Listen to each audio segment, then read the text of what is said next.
Live from Citizen TV, this is Friday Night with Lillian Mooney. Good evening and many thanks for being with us on the show tonight, where we will be confronting a crisis that's too often hidden in silence, and that is gender-based violence. Victims and survivors continue to remain silent. They do not report the abuse. Tonight, we are saying silence is not an option, even as we shed a spotlight on this hidden crisis that is happening in many Kenyan homes to date. That will be on the show tonight, plus much more. Let's take a look at stories making headlines tonight. Nilipoteza papa ambaye nilikuwa nampenda yeye sana. Huyu baba alikuwa akinisaidia kila wakati kwa mawaidha. Buried together, 31 victims of the Chesongoch mudslides are laid to rest on the same piece of land. We are behind time. Tumechelewa. So we need to catch up with those who are moving in the right direction. President Ruto signs government-owned enterprises bill into law to support the financing of large-scale national projects. Court of Appeal upholds High Court ruling against fees payment on the e-Citizen platform during hearing of appeal case. Kenya Kwanza imekuwa na mkutano yao hapa kwa mashule kama wanafunzi wanafanya mtihani. Hakuna mtu ametatiza hiyo mkutano.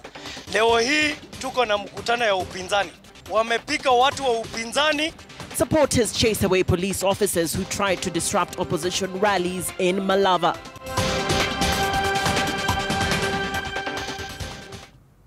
Good evening. Our sign language interpreter tonight is Liz Otieno. 31 victims of the Chesongoch landslide in Elgeyo Marakwet were buried today in a solemn ceremony attended by leaders and hundreds of mourners. Interior Cabinet Secretary Kipchumba Murkomen pledged the government's commitment to support the affected families, acknowledging the magnitude of the tragedy. And as Serafina Chieng Ouma now reports, several families are still trapped in grief as they struggle to rebuild their livelihoods, with survivors left nursing deep emotional wounds.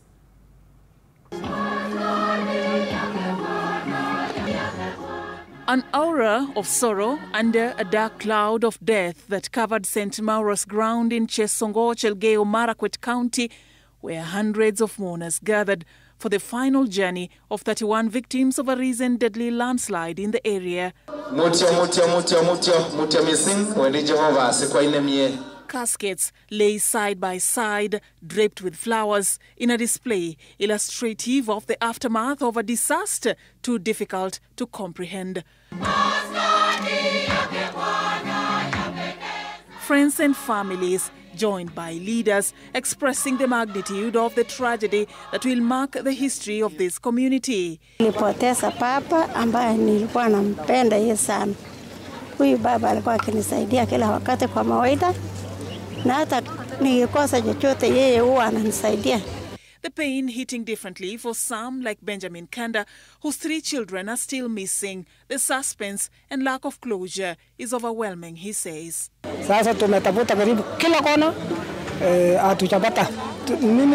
Mimi nasema hivi, hao watu labda walifunika na hii mawe mingi na mchanga.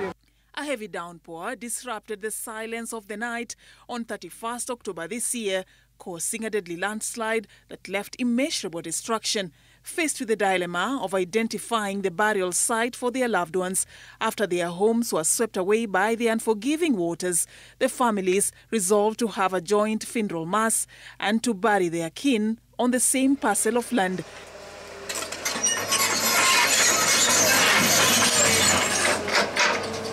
Interior Cabinet Secretary Kipchumba Murkomen affirmed the government's commitment to support those affected. Every family wanapewa 200,000 na pesa tayari iko tayari.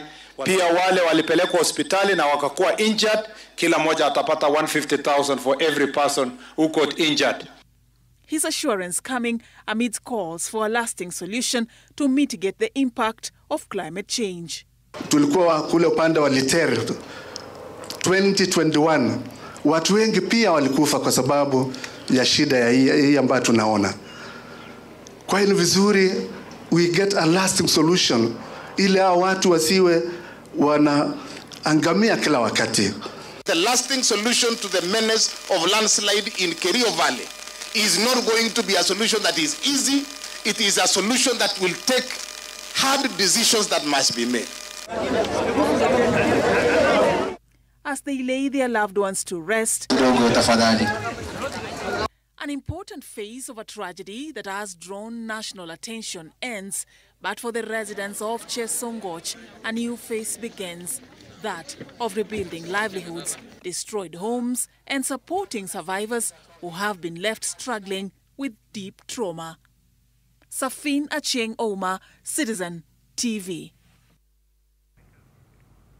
The government has suffered a major legal setback after the Court of Appeal refused to suspend a High Court ruling that declared mandatory school fee payments through the e-Citizen platform and the associated 50 shilling convenience fee unconstitutional.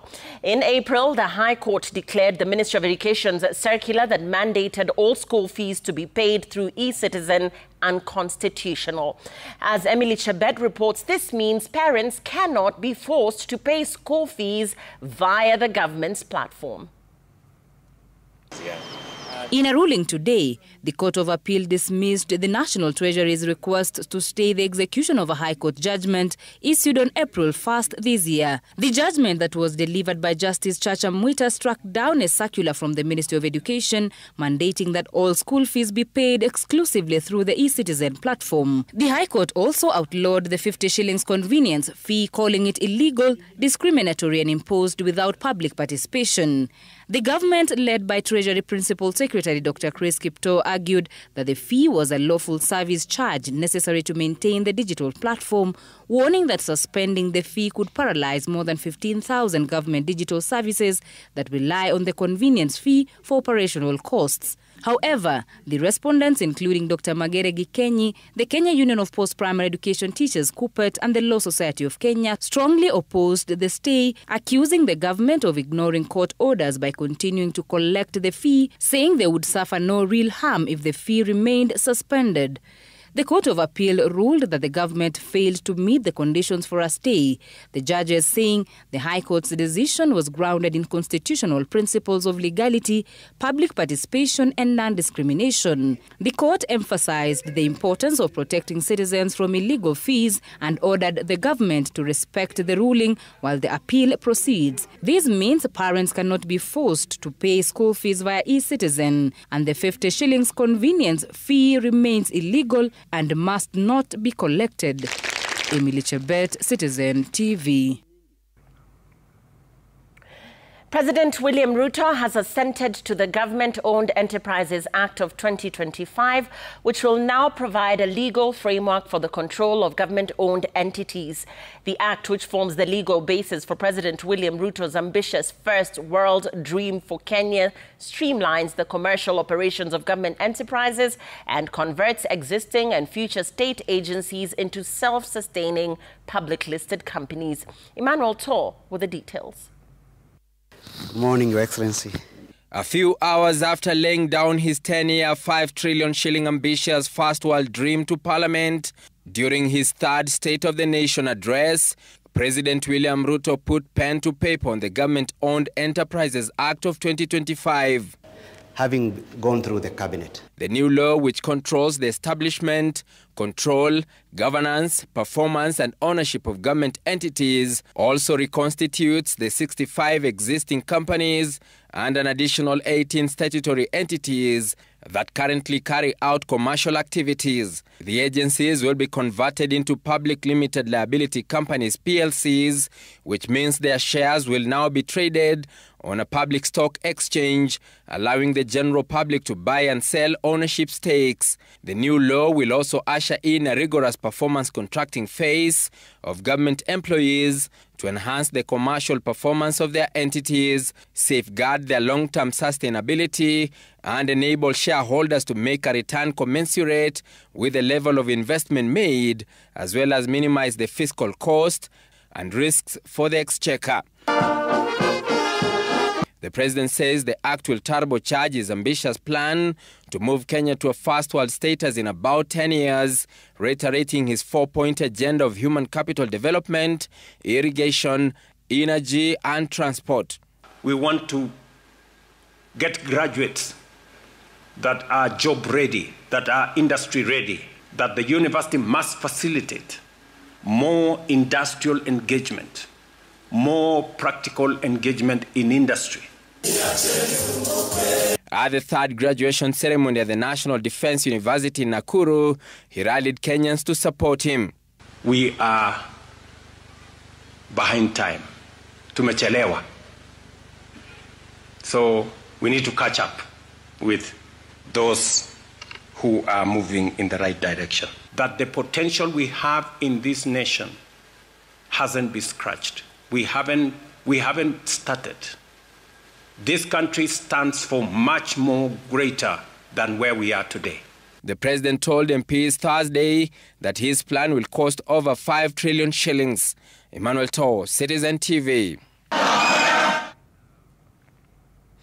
A day after President William Ruto gave a State of the Nation address to the bicameral parliament regarding strides made since his inception into the office 3 years ago, leaders from the Kenya Moja political outfit say the president's speech was laced with lies and was more of a manifesto launch. The team intimated that the ODM association with a broad-based government will come to an end by the year March 2026. Crispin Otieno with a report. Leaders under the Kenya Moja umbrella were in Kisii, where they tore apart President William Ruto's State of the Nation address, saying it was unrealistic and full of untruths. Jana Rais William Ruto alikuja kule kwenye bunge.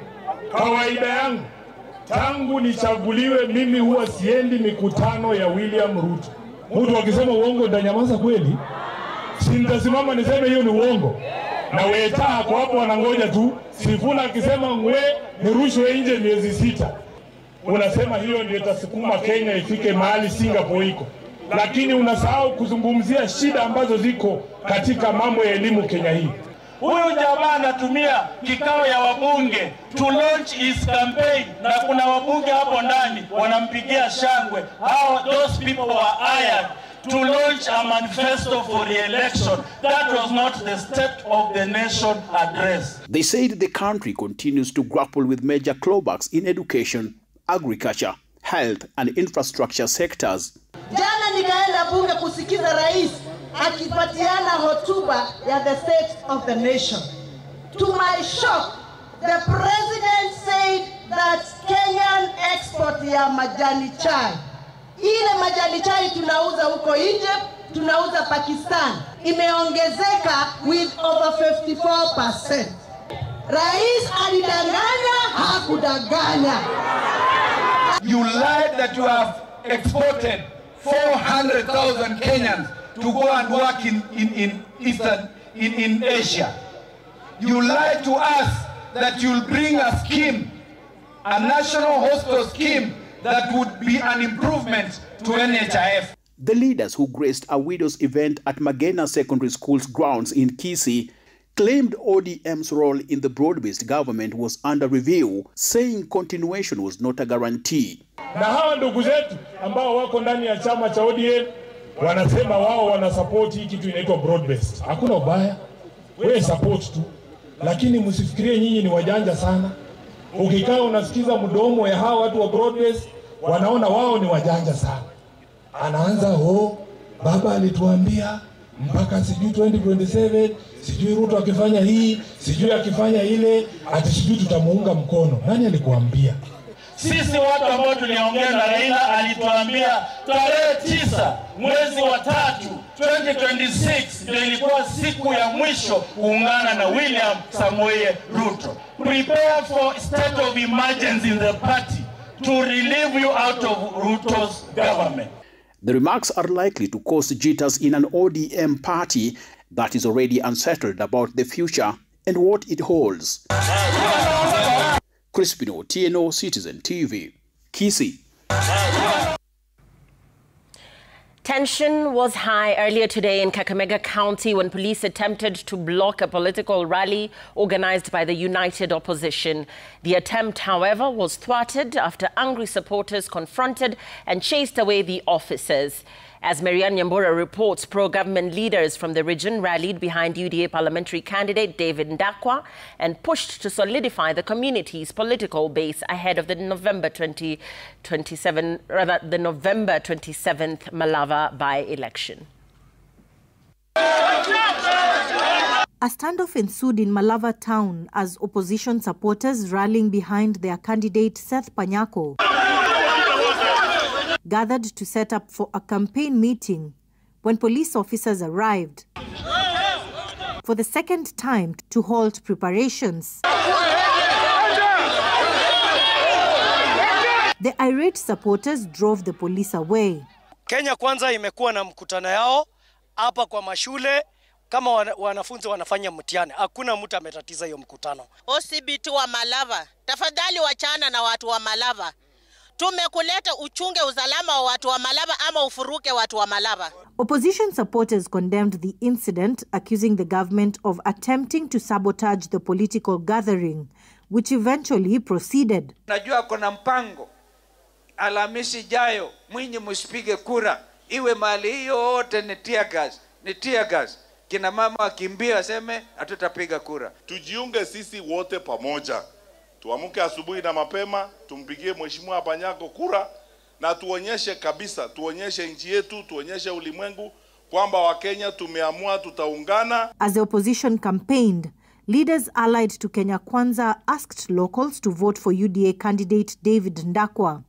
They accused the opposition of inciting violence. Kwamba kutakuwa na usalama wa kutosha siku ya kupiga kura. Security itakuwa ya kutosha ili mkienda kupiga kura hakuna mtu yeyote ambaye atadhulumu ya kina mama. Na tunasungumuza lugha ya kuleta watu wetu pamoja. Sisi tunataka kukamilisha safari baba zetu walianza. Wasitisha watu ya Malava.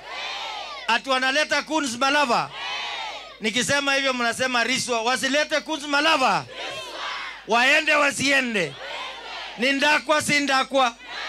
Aingie bunge. Both sides remain hopeful that their candidate will clinch the parliamentary seat. Marianne Nyambura, Citizen TV. Deputy President Professor Kithure Kindiki sustained his charm offensive in Mbeere North, where he drummed up support for UDA candidate Leo Wamuthende. Professor Kindiki told Mbeere North voters to distance themselves from the opposition, with DCP leader Rigathi Gachagua, who also campaigned in the constituency, calling for a mass walkout of the Mount Kenya region from UDA. Stephen Leto reports. The campaign's tempo in Mbeere North constituency has hit fever pitch. With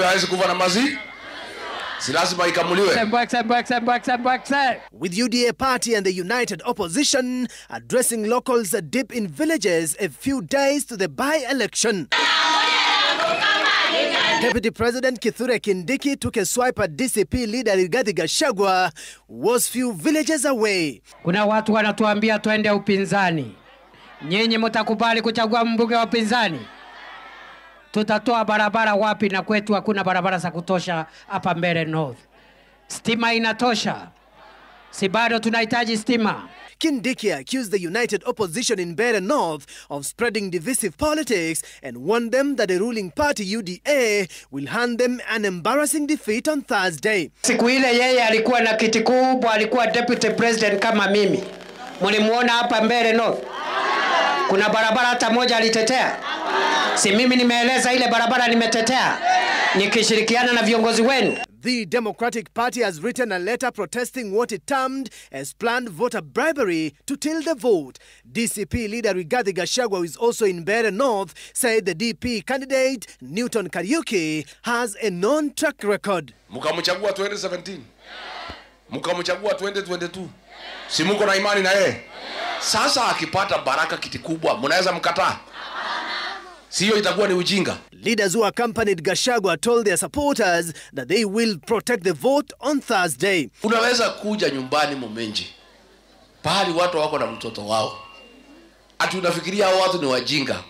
Ati wapatie pesa wasaliti mtoto yao. Interior Cabinet Secretary Kipchumba Murkomen says they have mapped out by-election hotspots and increased deployment ahead of the 27th November by-election. Stephen Letos, Citizen TV. ODM leaders led by its national chairperson Gladys Wanga held a series of rallies of Kajiado County to drum up support for its candidate in the Parkour ward by-election slated for next Thursday.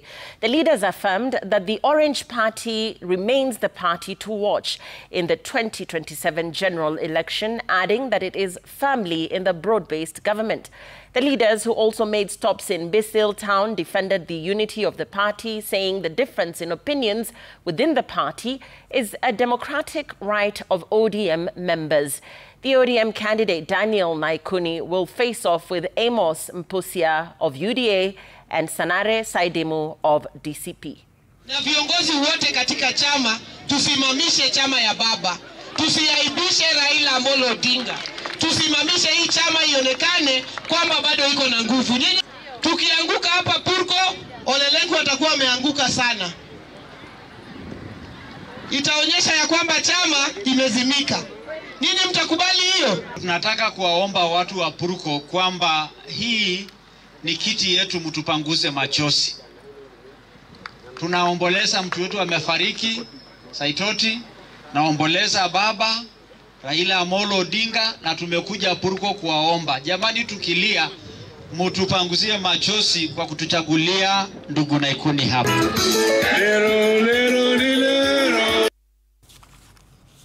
The Independent Electoral and Boundaries Commission is tonight sounding a warning to election offenders in the upcoming by-election, stating that candidates found culpable will be disqualified and prosecuted.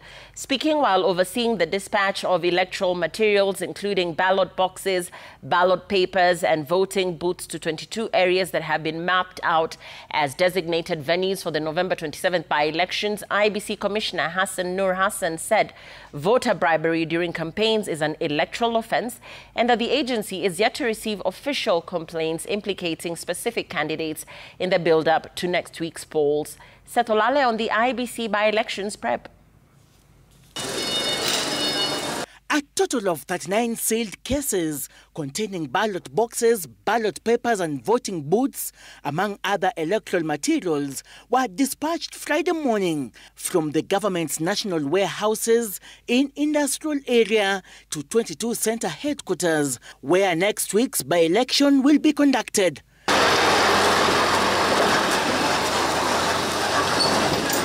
The day-long exercise was presided over by IEBC technical teams led by Commissioner Hassan Nur Hassan. Mahali ambayo ni mbali zaidi ni Turkana, tutasafirisha hizo kesho na ndege na pia sehemu za kwenda Banisa. The electoral watchdog warning politicians against violating the laid-down election practice such as voter bribery before, during and after next week's Thursday mini-polls. Tunahakikisha Wakenya kwamba tume hii ni tume huru na tungependa kusimama katika hali hiyo, kuhakikisha kwamba kila Mkenya anapewa wakati mzuri na kuna usawa ya kupiga kura bila kushurutisha na mtu yeyote. IEBC assuring voters and officials that their safety is guaranteed. Ningependa kuambia wakaaji wa Kasipul Kabondo ya kwamba usalama imeimarishwa. Tumepewa ahadi na Inspector General wa Police katika mkutano tuliokuwa na yeye wiki iliyopita, na kila mtu atapiga kura yake bila tatizo yoyote. There are 23 pending by-elections in various electoral areas in the country, including 1 in the Senate, 6 in the National Assembly, and 16 in wards. Preparations for the November 27th by-elections are almost complete, with IEBC dispatching voting material to all the 22 areas that will take part in the exercise. Seth Olale, Citizen TV, at the National Warehouse Industrial Area, Nairobi County. Now, murdered Boda Boda rider Anthony Otieno may have been a victim of a group behind online fraud schemes. A close friend of Otieno's has come forward with critical information regarding the phone Otieno was delivering to the residence where he was later killed. The details suggest the delivery may have been a setup potentially linked to a wider network of online fraudsters targeting unsuspecting couriers. Ode Francis tells us more. In the Lakisama neighborhood of Nairobi, the family of Anthony Otieno is mourning his death. Anthony was killed a few days ago in South B after delivering a package. His widow, who ran an online electronics business with her husband, recounts what transpired. Client alikuwa ameniambia niandike, anaitwa Grace. So akacall Hillary, akamwambia kuna iPhone imekuwa ordered by Grace na amesema you are in South B, nikulete. So kama unaweza ni clarifyia ni South B where exactly nakuja. Simu ilipatikana ni hiyo iPhone. Simu yake ijapatikana, hata tujui iko wapi. We tracked down Tony Mwenda, a man said to have given the deceased the phone he was supposed to deliver. Morning saa 4:38 akanipigia simu, ako na client wa iPhone 17 Pro Max. Akaniuliza kama anaweza mchukulia kwa rafiki yangu. Nikaenda pale kwa rafiki yangu nikamchukulia simu. Hii simu nilimchukulia kwa rafiki yangu. Since we can't afford that phone, nilimchukulia kwa marafiki zangu. Wagani? Rafiki yangu kuna moja dealer wa simu iPhone, anaitwa Ken. Huyo ndiye alinipea simu, kapea Anthony, aende auze, apate profit, alete hiyo pesa yake turudishie mwenyewe. He died making the delivery in what appears a case of online fraud. It was, however, not the first time, as he had encountered a similar incident before. 3 weeks ago, client walioda simu, tukapea Anthony apeleke Nation Center. Anthony kufika, wakati wa kufungua simu kuconfirm, akarealize huyo mtu akona simu ingine dummy exactly kama hiyo, na akakuwa makini sana, akakuwa enda ameshika hizo simu kwa mkono yake, hiyo simu ya hiyo original yenye alikuja nayo. Officials said the men who ran from the room Anthony was found in did not use the vehicle captured in the CCTV footage. They used a rear exit to escape. Nataka tu mzee wangu apate hiyo justice yake. Koza watu wenye wamemuua, watu wanauliwanga ndio, lakini hiyo yake, hiyo ni unyama. Sijui kwa nini uwe binadamu mwenzako. Kama ni simu, ungechukua simu uende. Tubaki na hiyo gharama ya kugaramikia kulipa the phone. Na sasa na hao watoto wake, hata sijui nitawafanya aje. Juu ametukosea tu kabisa, ametuacha vibaya sana. Ode Francis, Citizen TV, Nairobi. When we return, we walk you through how to report any case of GBV, be you a male, be you a female, or a child. There are systems in place that can help you put this to an end. So how to go about it is what we'll be talking about right after this break. Stay with Friday Night.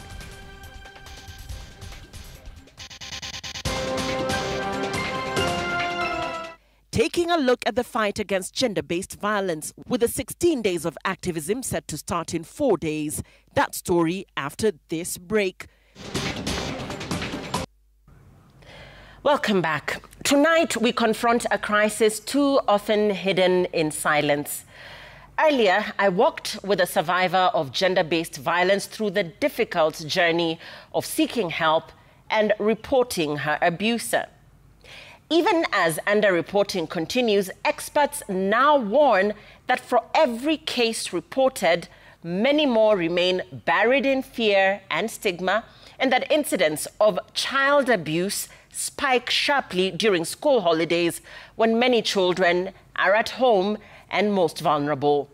This is a call to action, to listen, to speak out and to ensure that no survivor, adult or child is left unheard or unprotected. Take a listen. Reports indicate that cases of gender-based violence are on the rise in Kenya, and yet they remain significantly underreported. I spoke to Gathoni Kimoyu, who walks me through her journey of a lived experience. My abuser was a person I loved so much, and he was a person I grew up with. We had a small ratio, and I moved in with him. But the first time he beat me up, we had a birthday celebration for my friend. It was after 5 p.m. and we went to hang out in a restaurant as we planned the birthday. And so at around 10 p.m., he started to call incessantly and sending text messages about where I had been. And he said, are you gonna get home? And when I got there, he beat me up and told me, you're married now, you cannot be out with your girls, you cannot be out at night. I had never thought of him as someone I needed to report to the police for the abuse. And I hoped he would change. But it was the beginning of more beatings. It felt like what I had seen mob justice look like, because he pushed me to the wall, he kicked me under the table, he stepped on me, he stepped on my head, he punched me anywhere and everywhere that he could. I'd post something on Facebook, and if a man commented on the post, it would get me a beating. If I spoke to my male friends, it would get me a beating. He ensured that I cut off all of my friends and barely spoke to my family. I knew I did not want this anymore. My next stop was at the Gender-Based Violence and Children Rescue Center here at the Kilimani Police Station in Nairobi County. I want to walk you through the process of reporting gender-based violence. When a survivor comes into our station, we assign then our gender personnel who are trained and dedicated. We record their OB or pertaining what transpired, and then we will direct them to the hospital. After the treatment, there'll be a form that will be filled, known as PRC form. So once we're done with their statement, we will visit the scene. We will try collect forensic evidence, and then if need be, after everything, we will ensure we have arrested the perpetrator if he's there. The ODPP will check into the file. The evidence is enough, they'll prefer charges. What are the main reasons why survivors or victims hold back from reporting? There's fear of retaliation. The second bit is most people don't know their rights, that they're supposed to report once they're violated. For example, gang rape, depending on the amount of evidence they give, gang rape is 10 years imprisonment. So matters GBV, we take them serious, and it is punished by the law. I really urge the courts to come out, fast track this issue so that we give these survivors justice. Most survivors feel they're not safe, they're exposed. This is for children, just children, or even the women? Children, even the women. Okay. Temporarily, as we are waiting to get them. So you've had cases where people have had to stay here several times. I'm now at the Gender Violence Recovery Center at the Nairobi Women's Hospital. Hello. Hello, thank you for coming. When survivors come to us, so they can come to us in different ways. We also rescue them with our ambulances, or they can reach us through our toll-free number, or some of them would even be walk-ins. So now we're going to go to the medical room and get to understand more what happens. So this is the medical room where we'd have the survivors coming in any time of the day. And when they come, would have their history taken and documentation done. Once this is done, then they'll go to the lab where the tests are going to be done. We'll take the high vaginal swabs, we'll have the annual swabs, we'll have the blood tests and also examination. And then they'll come back to the doctor with the results with them, and then medication and treatment will then proceed. So this is the counseling room at the Gender Violence Recovery Center. From the year April 2024 to March 2025, we supported 3,455 survivors of gender-based violence, 90% of those being female. So as we also receive survivors of gender-based violence, there are also emerging trends. Schools being closed for 2 months, we already started getting an upside in terms of child abuse. We mark the 16 days of activism against gender-based violence, with this year's theme being Let's Unite to End Digital Violence Against All Women and Girls. A call to action would be that we speak out and call out gender-based violence in all our spaces. I'm really sorry that you're going through this type of trauma and pain. I would also urge you to reach out to people who would support you to live, but most of all to find yourself again, to fall in love with yourself, the things that you love. Remind yourself who you were before all of these things. Right, that's Wamboye Kimuyu, and Wamboye Kimuyu will be sharing her story, she tells me, through a play on gender-based violence, a story depicting her life and what she went through. This is the use of theatre as activism. So look up Wamboye Kimuyu on her socials as Gathoni walks you through exactly what this journey feels like for so many victims and why you should seek help, why you should walk away as early as you can, and the fact that indeed there is life after that and there is healing. Now, the Karen Hospital Medical Training College has today held its 6th graduation ceremony with 136 graduates from 4 departments: nursing, perioperative theatre technology, and higher diplomas in cardiac perfusion and cardiology. Speaking during the ceremony, the chief guest, Professor Maina Macharia, highlighted the growth of the institution, noting that the college, which began on the 2nd of September 2013 with only 9 students, has now tripled its enrollment and expanded its programs. The college chief executive officer, Juliet Gikonyo, celebrated the institution's achievements, noting a 100% pass rate in national and TVET examinations, urging the new graduates to go forth with courage and compassion and take opportunities presented to them. This graduation is just a beginning of your life.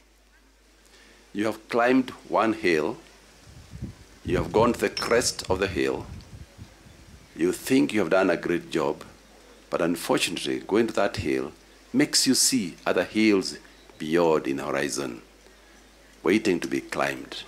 As you go forth, carry with you the spirit and the discipline that you have acquired here. The world you step in will demand your competence, but it also tests your character. Success will come not only from what you know, but from how you treat others. Going to go and find seasoned nurses, seasoned technologists, seasoned cardiologists in the hospitals that you're going to be working. They will teach you more and guide you more. Ensure you develop yourself into an excellent, continuous student of the profession that you have taken. We are taking a break. We'll come back with all the day's business in just a bit. Stay with us.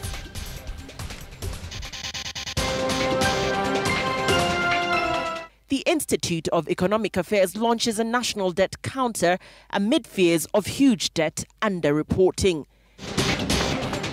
Affairs has unveiled a new digital tool to track the country's ballooning public debt amid growing fears of debt underreporting. The Kenya debt counter goes live as the country's liabilities surpass 12 trillion shillings and concerns rise over how the government plans to rein them in. Here's Jasmine Wamboye with the details of that story. The Institute of Economic Affairs says Kenya's debt story is becoming harder to ignore and even harder to track accurately. And to close that information gap, the think tank has unveiled the Kenya Debt Counter, a real-time digital platform that visualizes the country's public debt and key fiscal indicators. IEA says the tool is designed to give the public clearer insight into the country's finances at a time when transparency is increasingly in question. When we asked ourselves how much money was actually borrowed and how much money was actually reported in the deficit and how much, right? So if you pile those all up over the last 8 years, it suggests to us, and this requires confirmation by the Debt Management Office, but it suggests to us that Kenya's debt is underreported by as much as 5% of GDP.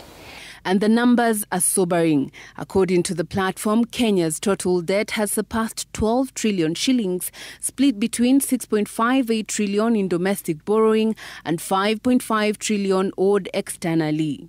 So if you talk about the 3 big East African countries, that's Kenya, Uganda and Tanzania, Kenya has the most elevated debt levels, both in terms of total quantum and also as a share of GDP. So as a share of GDP, Kenya's debt is about slightly less than 70%, just a couple of points below 70% of GDP.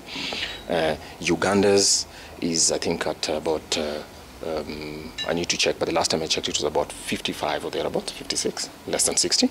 And Tanzania's is actually at the below 50.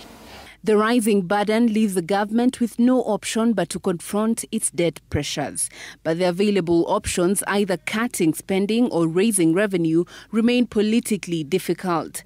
Government commitments such as teacher salary agreements continue to push spending upward, while Kenyans have shown little appetite for additional taxes. I think we should not take out of the table a conversation around seeking debt write-offs. In search of relief, the government has also turned to innovative financing tools like securitization. However, IEA warns that while such instruments and even arrears like pending bills may not legally classify as public debt under the Constitution, they ultimately exert the same pressure on the national balance sheet. The debt counter, the IEA says, is meant to sharpen public debate on the country's debt burden. Economic experts here in the country are of the opinion that it is time to mainstream the debt conversation given the huge economic impact it could have on the country in the coming years. Jasmine Wamboi, Citizen TV, Nairobi. The Controller of Budget is urging the government to fully automate Kenya's public debt management system, warning that the current semi-manual processes are exposing the country to errors and weak oversight. A new quarterly report shows debt servicing is consuming nearly all the revenue collected. Dennis Otieno has the details. Speaking before the Budget and Appropriations Committee, the Deputy Controller of Budget urged the National Treasury to digitize and integrate all public debt operations to enhance efficiency. Looking at the exchequer currently, we notice that all other exchequers of the national government have been automated except that associated with the public debt. So it is important. We are calling on automation of the public debt management system to ensure that this will enhance data accuracy and also enable presentations at a very, very quick rate. According to the latest review for the first quarter of the 2025-2026 financial year, Kenya's public debt has risen to 12.04 trillion shillings, or 69% of GDP. In just 3 months, the government spent 507 billion shillings on debt repayment, an amount equal to 87% of all ordinary revenue collected in that period. The MPs, however, tried to poke holes on the presentation. I don't know whether this is accurate. I'm trying to doubt the accuracy of this percentage estimation. Can you recheck again? Because as far as we are concerned, and from the reports we have, the debt stock stands at about 60% to GDP. This broke the paper. Is it an authority in terms of now the GDP figure? Should it not be coming from official statistical government statistics? And that, I think that comes from KNBS. So that's a matter we might have to think around, Mr. Chairman. It's a question that we have raised, and I think jointly we need to look for solutions to ensure that Parliament has guided in terms of setting a target of 55% of debt to GDP. But as we move towards that, I think that will be more sustainable in the long term. Beyond automation, the Controller of Budget recommends tightening recurrent expenditure, borrowing only for productive development projects, and conducting comprehensive public debt audits to track how loans are used. The report also flags inefficiencies in other parts of the budget implementation, including slow uptake of the electronic procurement system, challenges in transitioning to accrual accounting, and increased reliance on Article 223 for expenditure that should have been budgeted for. The Controller says addressing these gaps is critical to improving fiscal discipline and easing Kenya's debt pressure. Dennis Otieno, Citizen TV. Business News, brought to you by Emirates. The best holiday ever's finally over. Thank you!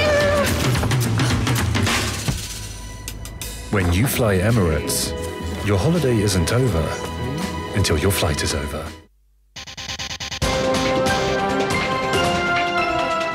national under-17 football team, the Junior Stars, beat Rwanda in the Sekafa Regional CAF under-17 qualifiers in our sports after the break.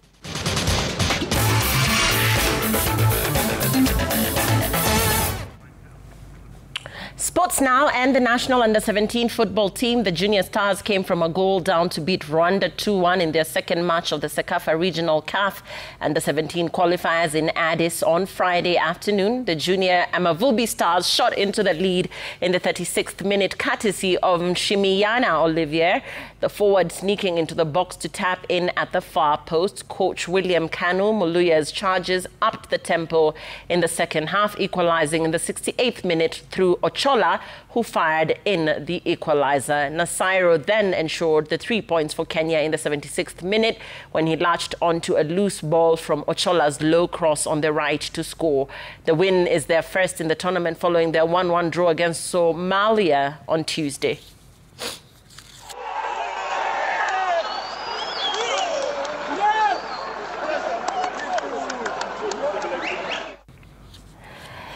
League leaders Gor Mahia dominated the inaugural edition of the revived Kenya Premier League monthly awards, with head coach Charles Akonor and winger Sharif Musa winning the Coach and Player of the Month accolades for October 2025.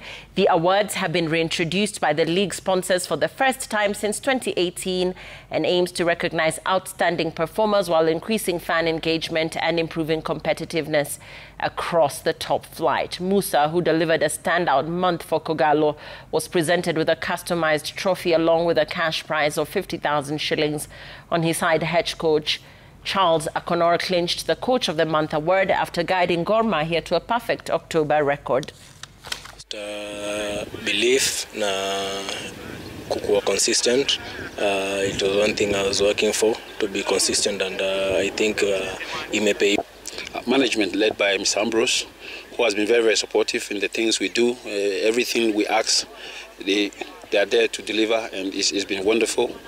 And more importantly, the players, who we've pushed them.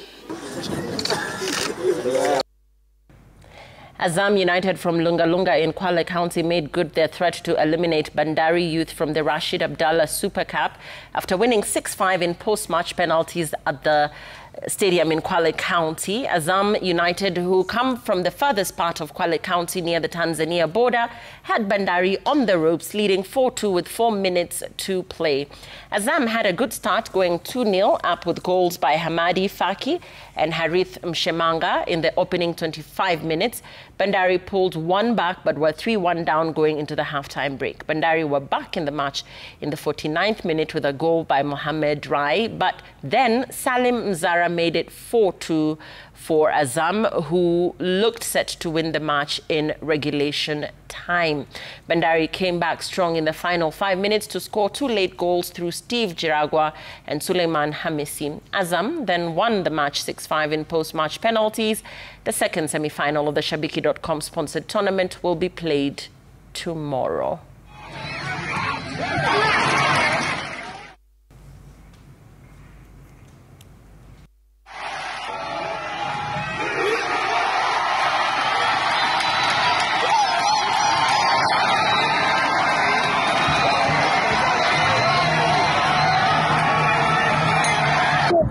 Kwanza nasema rais, game imekuwa tough, but mimi ningependa sana kwa congratulate my boys because kupiga hiyo comeback si rahisi.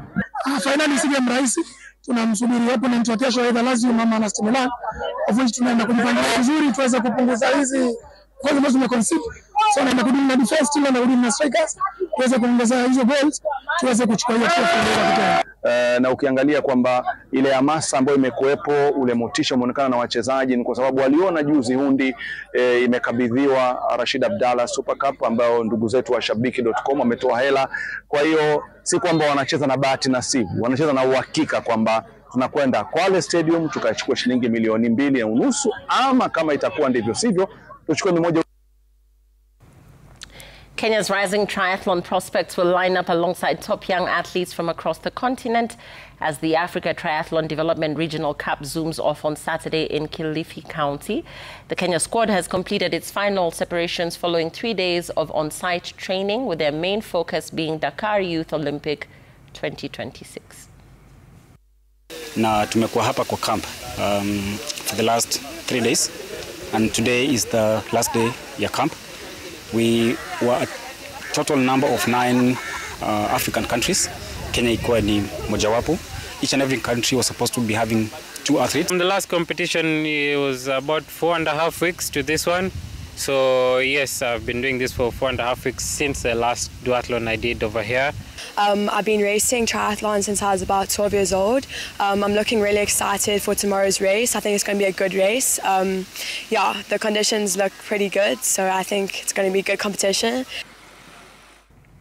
And the national under-21 taekwondo team has raised concerns over lack of adequate funding as they prepare for the Taekwondo World Championships scheduled for December 3rd to 6th at the Kasarani Indoor Gymnasium. Despite the financial challenges, the team affirms that they are training hard, utilizing available resources and correcting mistakes from previous matches to claim gold in the championships with just 11 days to go.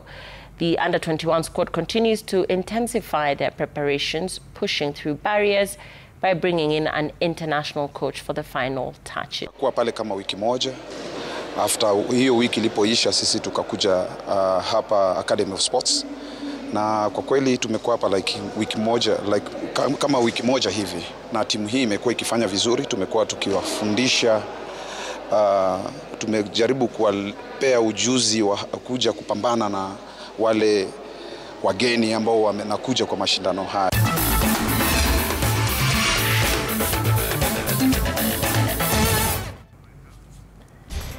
Many thanks for watching. That's all the time we had on Friday night tonight. Up next is 10 over 10. Enjoy the rest of your viewing.